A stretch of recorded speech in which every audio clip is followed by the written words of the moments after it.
নমস্কার বন্ধুরা, মালা রান্নাবান্নায় স্বাগতম। আজকে দেখেন কি রান্না করছি।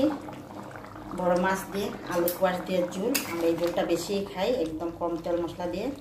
মাছের মাথাগুলো দিয়ে দিয়েছি, ছোটো ছোটো মাথা, এগুলো রাখলাম না, মাথাগুলো দিয়ে দিয়েছি। মাছগুলো দিয়ে দেবো, মাছগুলো আগে থেকে ভেজে রাখা আছে। মাছগুলো ভাজা রাখা 5 টুকরা, লেজ নিয়ে 6 টুকরা আর মাথা। রান্না করব এই যে ভুজিয়া মাছের কৌড়া বানাবো।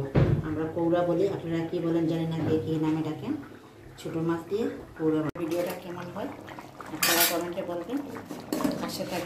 সাথে থাকবে। আমি ফার্স্ট থেকে লাস্ট পর্যন্ত দেখাতে পারিনি বন্ধুরা, ক্ষমা করবেন। এই যে মাছ সবগুলো দিয়ে দিয়েছি।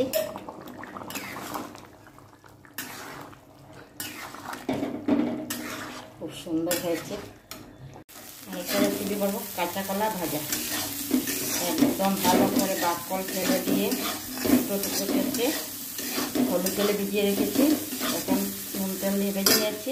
এখন দেবো পেঁয়াজ কুচি, অল্প কাঁচা লঙ্কা দেবো, দিয়ে ভাজা করবো। বন্ধুরা এটা বড় করবো না, অনেক বড় হয়ে যাচ্ছে।